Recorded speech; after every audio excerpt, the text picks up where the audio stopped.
আমাদের সমাজে বর্তমানে হারাম রিলেশন ভয়াবহ আকার ধারণ করছে, এটা মহামারী হয়ে গেছে। একটা সময় ছিল যখন গোপনে গোপনে সমাজের 2-4টা ছেলে মেয়ে প্রেম করত, ধরা পড়লে বিচার সালিশ হইতো, বিবাহ পড়ায় দেওয়া হয়তো, মান সম্মান নিয়ে টানাটানি লেগে যেত। যারা প্রেম করছে, যারা রিলেশন করছে, শুধু তারা না, পুরো বংশের নাক কান কাটা যেত। এজন্য কেউ এই সমস্ত কাজের মধ্যে জড়াইতো না। কিন্তু এখন আমাদের সমাজের অবস্থা এমন হয়েছে, নৈতিক অবক্ষয় এমন মারাত্মক পর্যায়ে গিয়ে পৌঁছেছে, এই হারাম রিলেশন, অবৈধ প্রেম প্রীতি, এটা বর্তমানে ফ্যাশন হয়ে গেছে। কি হয়ে গেছে? এটা ফ্যাশন হয়ে গেছে। স্কুল কলেজগুলোতে আপনি খোঁজ নেন, আমি খোঁজ নিয়েছি, ক্লাস 5-এর ছেলে মেয়ে প্রেম করছে, ক্লাস 3-র ছেলে মেয়ে প্রেম করছে। কাকে কি বলবেন? সমাজের নিম্ন স্তর থেকে উচ্চ স্তর পর্যন্ত কোনো স্তর বাদ নাই। এটা একদম মহামারীর মতো হয়ে গেছে এই প্রেম। এবং অবস্থাটা এমন হয়ে দাঁড়াইছে, যদি কোনো ছেলে প্রেম প্রীতি না করে, যদি কোনো মেয়ে প্রেম প্রীতি না করে, তাহলে এটাকে খারাপভাবে দেখা হয়, মনে হয় সে শারীরিকভাবে অসুস্থ, না হলে প্রেম করে না কেন। এবং যে যত বেশি সংখ্যক প্রেম করছে, বেশি সংখ্যক মেয়ের সাথে সম্পর্ক রাখতেছে, যেই মেয়ে একাধিক বয়ফ্রেন্ড পালতেছে, তাকে সম্মানের চোখে দেখা হয়, ওর অনেকগুলো বয়ফ্রেন্ড, ওর অনেকগুলো গার্লফ্রেন্ড, এমন একটা অবস্থা হয়ে গেছে। এই রাজবাড়ির অবস্থা, শিক্ষক যারা যারা মাস্টার, তারা পর্যন্ত দেখতেছেন চোখের সামনে এগুলো চলতেছে, তারা কিছু বলতেছেন না। কোচিং ব্যবসা মার খেয়ে যাবে। আমার কাছে নির্ভরযোগ্য সূত্রে খবর পৌঁছছে, ছেলে মেয়েরা একে অন্যকে অবৈধ কাজে সহযোগিতা করতেছে, অভিভাবকরা জানতেছেন কিন্তু কিছু বলতেছেন না, শিক্ষকরা দেখতেছেন কিছু বলতেছেন না, যে আরে এই বয়সে ছেলে মেয়ে একটু করেই। অথচ এটা কত বড় গুনাহ, কত ভয়াবহ ব্যাপার। আল্লাহ সুবহানাহু ওয়া তাআলা কোরআনে কারীমে ইরশাদ করেছেন, ওয়ালা তাকরাবুজ জিনা ইন্নাহু কানা ফাহিশাতান ওয়া সাআ সাবিলা। ও আমার বান্দারা, তোমরা জিনা করবা তো দূরে থাক, জিনার কাছেও যাও না, ওর ধারে কাছে যাও না। এটা যৌনতা চরিতার্থ করার নিকৃষ্টতম পথ। জিনার কাছে যাইতে আল্লাহ নিষেধ করছেন। জিনা করলে সমাজের উপরে গজব নাজিল হয়, রিজিক বন্ধ হয়ে যায়। আর সেই জিনা, এটা আমাদের সমাজে ফ্যাশন হয়ে গেছে। গার্জিয়ানরা দেখেও কিছু বলে না, যারে এই বয়সে এগুলো একটু হইতেই পারে, এগুলো একটু করতেই পারে ছেলে মেয়ে, এত টেনশন করার কিছু নাই। এটা শুধু টেনশন করার জিনিস না, এটা মহা টেনশন করার জিনিস, মহা দুশ্চিন্তা করার জিনিস। গার্জিয়ানরা দেখা যায় প্রথম পর্যায়ে কিছু বলে না, কিন্তু যখন সেকা খায় বেকা হয়ে যায়, যখন আত্মহত্যা করে, যখন মানসিক ভারসাম্যহীন হয়ে যায়, তখন হুজুর মাওলানাদের পিছনে দৌড়াইতে থাকে। কেমনি কি করা যায়? হুজুর একটা তাবিজ দেন যেন মোহাব্বত ছুটে যায়, হুজুর একটা তাবিজ দেন যেন আমার মেয়েটা ফেরে। মেয়ে যখন চলে গেছে, মান সম্মান সব জ্বলে গেছে, তখন দৌড়াদৌড়ি শুরু হয়। সময় থাকতে যদি কেউ না বোঝে, পরে বুঝে লাভ আছে? পরে বুঝে কোনো লাভ নাই। আমাদের সমাজে প্রত্যেক বছর অন্তত পক্ষে 1000 ছেলে মেয়ে বাংলাদেশে আত্মহত্যা করে এই হারাম রিলেশনের কারণে। হারাম রিলেশনের কারণে আত্মহত্যার হার খুব বেশি বর্তমানে। এগুলো কখনো পত্রিকায় আসে, কখনো খবরে আসে, আবার কখনো আসে না। তো যারা হারাম রিলেশন করছে এবং এগুলোর কারণে আত্মহত্যা করছে, তাদের গুনাহ ডবল। একে তো সে হারাম কাজ করছে, জিনা ব্যভিচার করছে, নাজায়েজ রিলেশন করছে, দ্বিতীয়ত সে আত্মহত্যা করছে, ওর শাস্তি ডবল। যদি কোনো ব্যক্তি প্রেমে ব্যর্থ হয়, তাহলে তার ভেঙে পড়ার কিছু নাই, বরং আল্লাহর শুকরিয়া আদায় করা উচিত যে আল্লাহ তাআলা তাকে হারাম থেকে বাঁচাইছেন, আল্লাহ তাআলা তার ভালো চাইছেন, তার এটা বোঝা উচিত।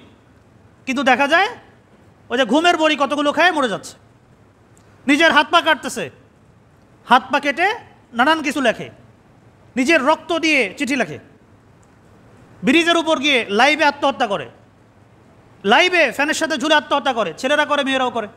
ছাগলের দড়ি গলায় দিয়ে মেয়েরা ঝুলে যাচ্ছে, মরে যাচ্ছে, ছেলেরা ছাদ থেকে লাফিয়ে পড়তেছে। কেন রে ভাই? জীবন কি এত সস্তা?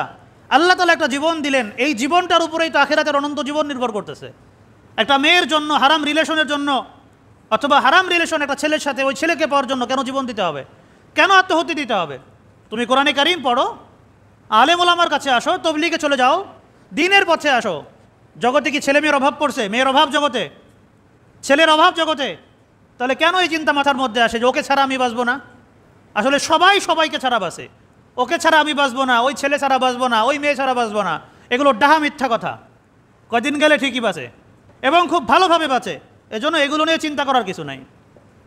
সবচেয়ে বড় কথা হলো, যারা হারাম রিলেশনে জড়ায় তারা কি ভালো কাউকে পায়? যদি কোনো ব্যক্তি হারাম সম্পর্কে লিপ্ত হয়, নাজায়েজ প্রেমের মধ্যে জড়ায়, তাহলে ও যদি হারাম রিলেশন করে 2টা মেয়েকে নষ্ট করে থাকে, তাহলে ওর জীবনে যেটা আসবে দেখা যাবে ওটাকে 4 জনে নষ্ট করছে। কোরআনে কারীমের সূরা আন-নূরের 26 নম্বর আয়াত আল্লাহ তাআলা ইরশাদ করেছেন, আল খাবিসাতু লিল খাবিসিনা ওয়াল খাবিসুনা লিল খাবিসাত। নিকৃষ্ট চরিত্রের মহিলা যারা আছে তারা নিকৃষ্ট চরিত্রের পুরুষদের জন্য, এবং নিকৃষ্ট চরিত্রের পুরুষ যারা আছে তারাও নিকৃষ্ট চরিত্রের মহিলাদের জন্য। ওয়াত-তাইয়িবাতু লিত-তাইয়িবিনা ওয়াত-তাইয়িবুনা লিত-তাইয়িবাত।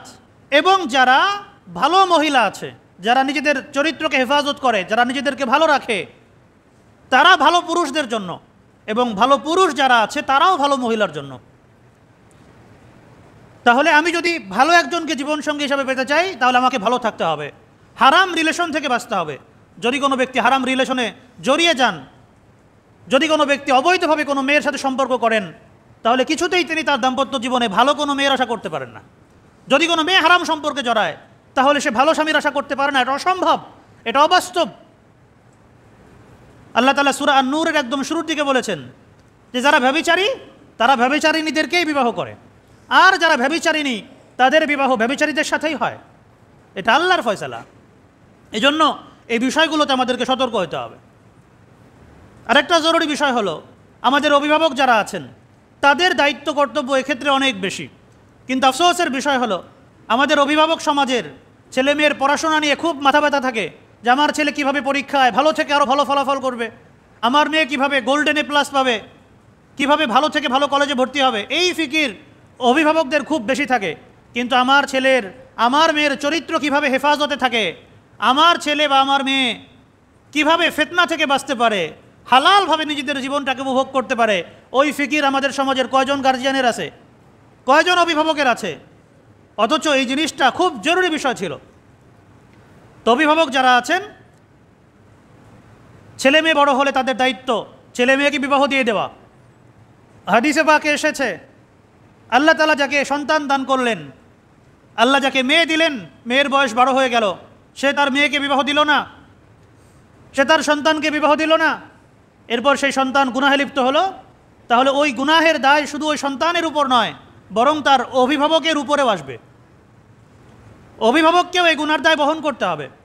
আল্লাহ রসুল সাল্লাল্লাহু আলাইহি সাল্লাম হযরত আলী মুরতাজাকে লক্ষ্য করে বললেন, সালাসাতুন ইয়া আলী লা তুআখিরহুন্না।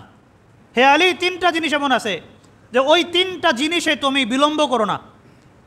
আস-সালাতু ইযা আনাত, যখন নামাজের সময় হয় নামাজ আদায়ের ক্ষেত্রে তুমি বিলম্ব করো না। ওয়াল জানাজাতু ইযা হাজারাত, যখন জানাজা উপস্থিত হয়ে যায় জানাজার নামাজ পড়তে তুমি দেরি করো না। 3 নম্বরে আল্লাহ রসুল বললেন, ওয়াল আইয়িমু ইযা ওয়ুজিদাত লাহা কুফুয়ান, এবং ওই অবিবাহিতা মেয়ে যার বিবাহের উপযুক্ত পাত্র পাওয়া গেছে, এরপরে তুমি দেরি করো না, বিয়ের ব্যবস্থা করে দাও। তা আল্লাহ রসুল সাল্লাল্লাহু আলাইহি সাল্লাম অভিভাবকদেরকে এই নির্দেশ দিয়েছেন। আমাদের সমাজের অভিভাবক যারা আছেন এই নির্দেশ পালন করছেন? করছেন না।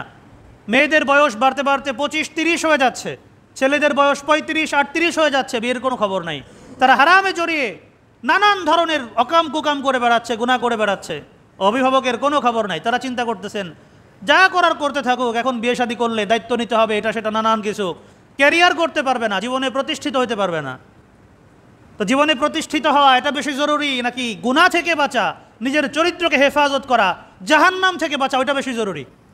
কোনটা বেশি জরুরি? যদি আপনার চরিত্র নষ্ট হয়ে যায়, যদি পরিণাম ফলে আপনাকে জাহান্নামে যেতে হয়, তাহলে দুনিয়ার সম্পদ দিয়ে, দুনিয়ার এই টাকা পয়সা দিয়ে আপনি করবেনটা কি? এই বিষয়টাকে হেলাফেলা করার কোনো সুযোগ নাই।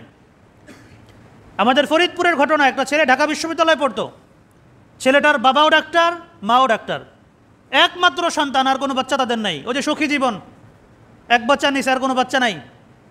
তো প্রত্যেক সপ্তাহে 2-3 বার করে তারা ঢাকা যায় এবং ছেলেকে বিভিন্ন জায়গায় ঘুরতে নিয়ে যায়। ছেলের খাবার দাবার কীভাবে ভালো থেকে ভালো মেসে থাকতে পারবে, খাবার দাবার ভালো থেকে আরও ভালো করা যাবে, আয়োজনের কোনো কমতি নাই। মা বাবা দুজনেই ডাক্তার, এত টাকা পয়সা খাবে কে? ফরিদপুরে কয়েকটা বাড়ি। তো ওই ছেলে এক মেয়ের সাথে সম্পর্ক করছে এবং মেয়ে গর্ভবতী হয়ে পড়ছে। তো এখন মা বাবাকে এই চেহারা সে কীভাবে দেখাবে, কীভাবে মা বাবাকে বলবে? তো সে বিষপান করে আত্মহত্যা করছে। মা বাবা দেখা করতে গেছে, ফরিদপুর থেকে গাড়ি চালায় গেছে, তো দরজায় টোকা দিচ্ছে, কোনো লাভ নাই, কোনো লাভ নাই। পুলিশ এনে দরজা খুলছে, পরে দেখা গেল ভিতরে লাশ পড়ে আছে, চিরকুট লেখা যে মা বাবা তোমাদের প্রতি আমার কোনো অভিযোগ নাই, কিন্তু আমি এই মুখ তোমাদেরকে দেখাতে পারবো না, তাই আমি দুনিয়া থেকে বিদায় নিলাম, আমাকে নিয়ে তোমরা কোনো কষ্ট পাও না। তো কী ফায়দা? এত টাকা পয়সা কে খাবে? যদি সময় মতো বিবাহ দেওয়া হয়তো হালালভাবে জীবনযাপন করতে পারতো, হারাম থেকে বাঁচতে পারতো, জীবনটা সফল কাম হইতো, জীবনটা কামিয়াব হইতো। আল্লাহ রসুল সাল্লাল্লাহু আলাইহি সাল্লাম যে কথা বলেছেন ওটার মধ্যেই চূড়ান্ত কল্যাণ, ওর বাইরে কোনো কল্যাণ নাই। আমাদের সমাজের লোকদের মধ্যে একটা চিন্তা হলো, ছেলে এখন বিবাহ করবে, বউকে খাওয়াবে কি? আছে না চিন্তা? মেয়েরা কি রাক্ষস? বউ কি রাক্ষস যে খুব খেয়ে ফেলবে? আজকাল মহিলারা তো এমনিতেই অনেক কম খায়, মেয়েরা পুরুষদের তুলনায় এমনিতেই কম খায়, তার উপর আজকালকার মেয়েরা আরও কম খায় না? জোর করে খাওয়ানো যায় না, অনেক রাগারাগি করে চিল্লাপাল্লা করে তারপর খাওয়াতে হয়। তো বিয়ে করে বউকে কি খাওয়াবি? বিয়ে করলে বউর দায়িত্ব কিভাবে নিবি? এই সমস্ত কথা না বলে বিবাহের ব্যবস্থা করে দেওয়া উচিত। আপনার সন্তান আপনি বিবাহ করিয়ে দিচ্ছেন না, কিন্তু খোঁজ নিয়ে দেখেন আপনার থেকে যে টাকা নিচ্ছে ওই টাকার সিংহভাগ ওই মেয়েদের পিছনে ব্যয় করতেছে। খোঁজ নিয়ে দেখেন, টিউশনির কথা বলে এইটা সেটা নানান কথা বলে টাকা নিচ্ছে, এবং টাকা কিন্তু মেয়েদের পিছনে ঠিকই খরচ করতেছে। তা আপনি হালালভাবে খরচ করার ব্যবস্থা করে দেন। যাদের মেয়ে আছে তারা মেয়ের খরচ বহন করতেছে না? খরচ বহন করতেছে।